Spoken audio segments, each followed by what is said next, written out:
အားလုံးမင်္ဂလာပါတည်င်းကောင်းကဘာကနေအရောက်ချင်းစီတိုင်းကိုကျူဆိုတာဖြစ်ပါတယ်โอเคကျွန်တော်တို့ဒီလကဒီဇင်ဘာလဖြစ်ပါတယ်ဗောနော်ဒီဇင်ဘာလဖြစ်တဲ့အတွက်လူတွေများစွာကျွန်တော်တို့ယုံကြည်သူတွေဓမ္မမှုတော်ဆောင်တွေအားလုံးကအေဝံဂေလိတရားဟောကြားတဲ့လကဒီဇင်ဘာလကအများပိုင်းဖြစ်ပါတယ်โอเคကျွန်တော်ဒီအေဝံဂေလိတရားနဲ့ပတ်သက်ပြီးမှကျွန်တော်ပြောပြချင်တာဖြစ်ပါတယ်ဗောနော်အေဝံဂေလိတရားနှမျိုးရှိတယ်ဆိုတာတွေ့ရတယ်ဒီအေဝံဂေလိတရားနှမျိုးဆိုတဲ့အရာကသူကပညတ်တရားရဲ့အေဝံဂေလိဗောနော်ပညတ်တရားအေဝံဂေလိကဘယ်လိုတွေ့ရလဲဆိုတော့ပညတ်တရားတွေ့အေဝံဂေလိလောက်ဆောင်တာကဘယ်လိုတွေ့ရလဲဆိုရင်ယေရှုကိုတွေ့ရတယ်ယေရှုနဲ့ပြီးတော့နောက်တစ်ယောက်ကဘယ်လိုလဲဆိုရင်ဗက်သစ္ဆန်ဆရာယောဟန်တွေ့ရတာဖြစ်ပါတယ်โอเคဒီအေဝံဂေလိတရားကဒီယေရှုကအေဝံဂေလိတရားလာတာကအဓိကဂျူးလူမျိုးတွေအတွက်ဖြစ်ပါတယ်ယေရှုကတပါးမျိုးတွေအတွက်လာတာမဟုတ်ဘူးယေရှုကအရင်ဦးဆုံးဂျူးလူမျိုးတွေအတွက်လာတာဖြစ်ပါတယ်အဲ့တော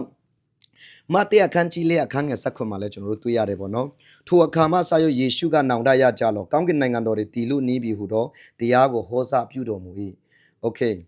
ဒီຢာကယေရှုရဲ့တရားကဘာလဲဆိုနောင်တရခြင်းတရားဖြစ်ပါတယ်ဘာကြောင့်လဲဆိုတော့ဒီသူကဂျူးလူမျိုးတွေအတွက်လာတယ်အဲ့တော့ဒီနောင်တရခြင်းပေါ့နော်ယေရှုရဲ့တရားကြတော့နောင်တရခြင်းနဲ့ပတ်သက်မှလာတာဖြစ်ပါတယ်โอเคအဲ့ဆိုတော့ယေရှုကကျွန်တော်တို့ဂျေဇုတရားအတွက်လာဂျေဇုတရားအတွက်မဟုတ်ဘူးပညတ်တရားအတွက်လာတာဖြစ်ပါတယ်အဲ့တော့ကျွန်တော်တို့ရဲ့တက်တာထဲမှာကဥမာကျွန်တော်တို့အများပိုင်းအေဝံဂေလိဝင်ငါတဲ့အခါမှာနောင်တရကြပါပြီးတော့ဥမာဘာတွေဝင်ငါတယ်လဲဆိုတော့ဗောနော်ဥမာအများပိုင်းဆိုသူကပါလဲဆိုငရေနဲ့ချင်းချောက်တဲ့ຢာတွေမြင်တွေ့ရတာဗောနော်အဲ့တော့တမန်ကျမ်းစာထဲမှာယေရှုရဲ့တရားဟောခြင်းနဲ့ပတ်သက်ပြီးမှဗက်သစ္ဆန်ဆရာယောဟန်နဲ့ဆရာယောဟန်ရဲ့အေဝံဂေလိတရားပြီးတော့နောက်ဂျေဇုတရားအတွက်နံပါတ်1အချက်ပေါ့နော်ဂျေဇုတရားကပေါလုကနဲ့စတာဖြစ်ပါတယ်အဲ့တော့ဒီဂျေဇုတရားရဲ့အေဝံဂေလိမှာလဲတွေ့တဲ့ကြီးလိုက်တဲ့အခါမှာသူကငရေနဲ့ပတ်သက်မှမတွေ့ရအောင်ဖြစ်ပါတယ်အဲ့တော့ငရေနဲ့ချင်းချောက်ပြီးမှပြောင်းလဲလာတဲ့သူတယောက်ကယေရှုမခံဘူးဖြစ်ပါတယ်ဘာကြောင့်လဲဆိုလူကကြောက်တဲ့စိတ်နဲ့ဘာဖြစ်လဲဘုရားကိုလက်ခံရတာဖြစ်ပါတယ်အဲ့တော့ကျွန်တော်တို့ရဲ့သက်တာထဲမှာကြောက်တဲ့စိတ်နဲ့လက်ခံရတဲ့အရာတခုမဟုတ်ဘူးအေဝံဂေလိတရားဆိုတာကဒီအရာနဲ့ပတ်သက်ပြီးမှကျွန်တော်အနေငယ်ပြောချင်တာဖြစ်ပါတယ်โอเคရှမတ်အခန်းကြီး40မှာခုနကျွန်တော်တို့ဖတ်လိုက်ပြီးထိုခါမှစာရွယေရှုကနောင်တရကြလောကောင်းကင်နိုင်ငံတော်တွေတည်လို့နီးပြီဟူသောတရားကိုဟောစာပြုတော်မူ၏မာကုအခန်းကြီး1အခန်းငယ်73မှာတွေ့ရတယ်အရက်40ပတ်လုံးတော၌နေ၍စာတန်၏စုံစမ်းသွေးဆောင်ခြင်းကိုခံတော်မူ၏တားရဲတို့နဲ့သူရှိတော်မူကောင်းကင်တမန်တို့တွေလည်းလှုပ်ကြွေးကြအဲ့တော့ယေရှုကပထမဦးဆုံးရက်ပေါင်း40အစာရှောင်ပြီးတဲ့နောက်ပိုင်းမှာသူပထမဦးဆုံးဟောတဲ့နှုတ်ပတ်တော်ကြပါဟောလဲဆိုတော့ရှမာကုအခန်းကြီး1အခန်းငယ်15မှာအချိန်ပြည့်စုံပြီဘုရားခင်နိုင်ငံတော်တွေတည်လို့နီးပြီနောင်တရကြလောအေဝံဂေလိတရားယုံကြည်ကြလောဟုဘုရားခင်နိုင်ငံတော်နဲ့ရှင်တော်အေဝံဂေလိတရားကိုဟောတော်မူပြီโอเคယေရှုရဲ့တရားအခုဒီဘေးချင်းမှာဘေးလူမျိုးတွေကိုဟောနေတယ်လေဆိုရရကျွန်တော်တို့တိဖို့ရအတွက်လိုအပ်တာဖြစ်ပါတယ်โอเคဒီမှာကြည့်လိုက်တဲ့အခါမှာယေရှုကဘုသူတွေအတွက်ဟောတာလေဆိုဂျူးလူမျိုးတွေအတွက်ဖြစ်ပါတယ်မဿဲမှာခုလူကာယောဟန်ကဘာဖြစ်လဲဆိုရင်ဂျေဇုတရားမတွေ့ရအောင်ဖြစ်ပါတယ်ဒီဂျေဇုတရားမဟုတ်ဘဲနဲ့ပညတ်တရားအတွက်ယေရှုကလာတာဖြစ်ပါတယ် praise the lord hallelujah ယေရှုနာမဘုန်းကြီးပါစေယေရှုကရက်ပေါင်း40အစာရှောင်ပြီးတဲ့နောက်ပိုင်းမှာရက်ပေါင်း40အစာရှောင်ပြီးချက်ချင်းလာတဲ့အခါမှာဘာကိုတွေ့ရလဲဆိုမာကုအခန်းကြီး1အခန်းငယ်15ကိုတွေ့ရတယ်။နောင်တရကြပါ။ဘာလို့လဲဆိုပညတ်တရားမှာကျင်လည်နေတဲ့သူတွေကဘာဖြစ်လဲပညတ်တရားအတိုင်းအသက်မရှင်ဘဲနဲ့သူတို့ကဘာဖြစ်လဲသူတို့ကဖြစ်တယ်လို့အသက်ရှင်တဲ့သူတွေဒုစိုက်ထဲမှာကျင်လည်နေတဲ့သူတွေဖြစ်ပါတယ်။ဒါကြောင့်မို့ယေရှုကပထမဦးဆုံးလာတဲ့အခါမှာဘာဖြစ်လဲတပါးမျိုးတွေစီမလာဘဲနဲ့မိမိအမျိုးမှတပါးပျောက်လွန်တဲ့တိုးကိုဘာဖြစ်လဲပျောက်လွန်တဲ့တိုးတွေစီမှာလာတယ်လို့ပြောတာဖြစ်ပါတယ်။အဲ့တော့ယေရှုရဲ့တရားကနောင်တရခြင်းတရားဖြစ်ပါတယ်။ပြီးတော့နောက်တစ်ခုကျွန်တော်တို့အများပိုင်းကဒီဇင်ဘာလပေါ့နော်။ဒီဇင်ဘာလဆိုတာအများပိုင်းကတီးကြတဲ့အရာကယေရှုရဲ့မွေးနေ့လို့ကျွန်တော်တို့ခံယူထားကြတယ်ပေါ့နော်။တနည်းအားဖြင့်ကျွန်တော်တို့ဒီယေရှုရဲ့မွေးနေ့ဆိုတာတဲ့ယေရှုရဲ့လာခြင်းကိုကျွန်တော်တို့ဘာဖြစ်လဲကျူဆူတဲ့လာဖြစ်ပါတယ်။အဲ့တော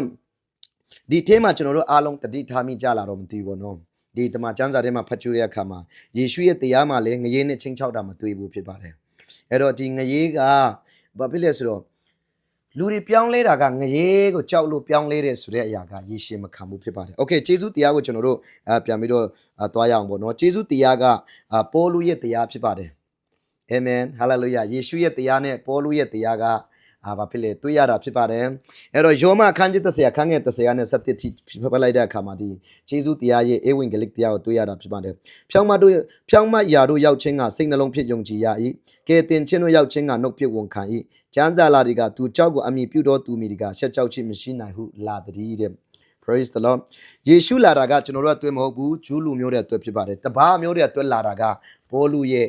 ပေါလုဖြစ်ပါတယ်ပေါလုရဲ့တရားကတော့နောင်တရခြင်းနဲ့ပတ်သက်မှမတွေ့ရဘူးပေါလုရဲ့တရားကျတော့သူကမေတ္တာနဲ့ပြောင်းလဲတဲ့အရာဖြစ်ပါတယ်စိတ်နှလုံးကနေယုံကြည်ပြီးတော့နှုတ်ကနဲ့ဝန်ခံတဲ့သူကကဲတင်ချင်းရတာဖြစ်ပါတယ်โอเคဒီမှာကျွန်တော်တို့အားလုံးကြည့်ရှုနေကြတယ်ကျွန်တော်တို့ယုံကြည်သူညီကောင်မတွေလည်းကောင်းပြီးတော့ကျွန်တော်တို့ယေရှုမသိသေးတဲ့သူတွေအားလုံးကိုလည်းကောင်းကျွန်တော်သတင်းကောင်းတစ်ခုပြောချင်တာဖြစ်ပါတယ်အဲ့ဒါကတော့ယေရှုကတင့်ကိုအရန်ချစ်တာဖြစ်ပါတယ်ယေရှုကိုဘယ်လိုလက်ခံရမလဲဆိုရင်တော့စိတ်နှလုံးကနေယုံကြည်ပြီးတော့နှုတ်ကနဲ့ဝန်ခံတော့ကျွန်တော်တို့ရဲ့သက်တာထဲမှာကဲတင်ချင်းရတာဖြစ်ပါတယ်အဲ့တော့ကျေးဇူးတရားထဲမှာကမေတ္တာနဲ့ပြောင်းလဲတဲ့သူကယေရှုခန္ဓာဖြစ်ပါတယ်အဲ့တော့ကျွန်တော်တို့တချို့တွေဆိုရင်ပေါ့နော်ယေရှုလက်ခံပေမဲ့လည်းကြာရှည်မခံတဲ့အရာတွေတွေ့ရတယ်ဒီအရာတွေကျတော့ဘာလို့လဲဆိုတချို့တွေကျတော့ချင်းချောက်တဲ့တရားနဲ့ပြောင်းလဲတာဖြစ်ပါတယ်င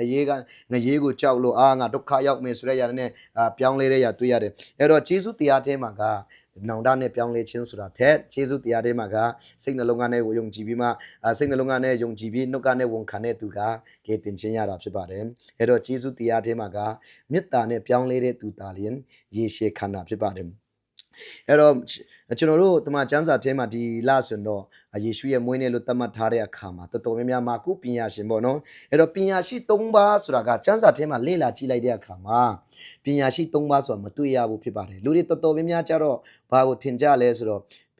ပညာရှိ၃ပါးလို့ပဲတွေ့ရ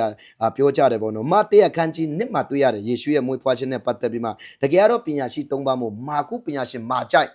မာကုပညာရှင်ဆိုတာကတော့ဘာဖြစ်လဲဆိုတော့ယေရှုရဲ့မွေးနေ့တွေကိုဘာဖြစ်လဲယေရှုမွေးလာမယ့်နေ့ကိုသူတို့ကဘာဖြစ်လဲတွက်ချက်တဲ့သူတွေဖြစ်ပါတယ်အဲ့တော့သူတို့ကျတော့မာကုပညာရှင်တွေဆိုတာရမ်းပညာတတ်တဲ့သူဖြစ်တယ်သူတို့ကျတော့ဘာဖြစ်လဲအဖွေးလိုက်နဲ့နေတာဖြစ်ပါတယ်အဲ့တော့ဟေရုမင်းကြီးကသူ့ရဲ့ဆရာရှိတာဖြစ်ပါတယ်မာကုပညာရှင်ရဲ့လက်အောက်မှာဟေရုမင်းကြီးရှိတာဖြစ်ပါတယ်ဟေရုမင်းကြီးကရမ်းကြောက်တာကမာကုပညာရှင်ကိုကြောက်တာဖြစ်ပါတယ်မာကုပညာရှင်နဲ့အရမ်းကြောက်တာကဘာလို့လဲယေရှုကိုကြောက်တာဖြစ်တယ်အဲ့တော့ဟေရုမင်းကြီးကဘာလို့ယေရှုကိုမုန်းတာလဲနံပါတ်1ယေရှုကအရန်ကြီးမြတ်တဲ့သူမလို့မာကုပညာရှင်တော်မှာဘာဖြစ်လဲသူ့ကိုပူဇော်ရတဲ့အတိုင်းအတာထိတော်မှာတွားရတဲ့အခါမှာအုပ်တေးတေးဖြစ်သွားတယ်သူရဲ့နိုင်ငံတနိုင်ငံလုံးမှာအုပ်တေးတေးဖြစ်သွားတယ်ဘာဖြစ်လဲမေရှိယမွေးဖွားလာမယ်အေမာနွေလဖွားမြင်လာမယ်လို့ပြောတဲ့အခါမှာဘာဖြစ်လဲဟေရုမင်းကြီးကမနာလို့ဖြစ်လာတာဖြစ်တဲ့အတွက်ဘာဖြစ်လဲဆိုတော့ယေရှုကိုမုန်းတီးလာတာဖြစ်တဲ့အတွက်ဘာဖြစ်လဲဘာဖြစ်လဲအသက်ငယ်တဲ့သူတွေမှန်သမျှအားလုံးကိုတတ်ခံရတာဖြစ်ပါတယ်โอเคဒီမှာမာကုပညာရှင်နဲ့ပတ်သက်မှကျွန်တော်နောက်တစ်ခေါက်ပြန်ပြီးတော့ပြောပြမှာဖြစ်ပါတယ်အဲ့တော့ဒီနေ့ကျတော့ဧဝံဂေလိတရားနှမျိုးပေါ့နော်နံပါတ်1တစ်ခုကတော့ပညတ်တရားကျတော့ဂျူးလူမျိုးတွေအတွက်ယေရှုလာတာဖြစ်ပါတယ်နံပါတ်2ဂျေဇုတရားကျတော့ပေါလုရဲ့တရားဖြစ်ပါတယ်ပညတ်တရားရဲ့ဧဝံဂေလိတရားကျတော့နောင်တရခြင်းနဲ့ပတ်သက်ပြီးမှတွေ့ရတယ်ဂျေဇုတရားမှာကျတော့နောင်တရခြင်းဆိုတာတဲ့ဂျေဇုတရားထဲမှာချစ်ချင်းမေတ္တာနဲ့ပြောင်းလဲတဲ့သူတာလင်ယေရှုခန္ဓာဖြစ်ပါတယ်အဲ့တော့ဒီဧဝံဂေလိတရားနှမျိုးနဲ့ပတ်သက်ပြီးမှပြောပြချင်တာဖြစ်ပါတယ်အရောက်ချင်းစီတန်းရဲ့တက်တာထဲမှာကောင်းကြီးမင်္ဂလာဖြစ်မြဲလို့ယုံကြည်ပြောမျှော်လင့်ပါတယ်ကျွန်တော်အခုဝင်ရတဲ့နှုတ်ပတ်တော်ကြတော့ဒီတရားကြတော့ဒီဖွင့်ပြချက်ကြတော့ဘုဒ္ဓစီကနဲ့ဝေလာတယ်လေဆိုတော့ကျွန်တော်တို့ရဲ့ဝိညာဉ်ဖခင်ကြီးဖြစ်တဲ့ prophet ယူဘဲအင်ဂျေကနဲ့လာတဲ့နှုတ်ပတ်တော်ပဲဖြစ်ပါတယ်အရောက်ချင်းစီတန်းရဲ့တက်တာထဲမှာရှင်းလင်းစွာနားလည်မြင်လို့လေယုံကြည်မျှော်လင့်ပါတယ်အားလုံးကိုကျေးဇူးတင်တယ်ဖျားရှင်အထူးကောင်းချီးပေးပါစေအားလုံး good news to you ပါ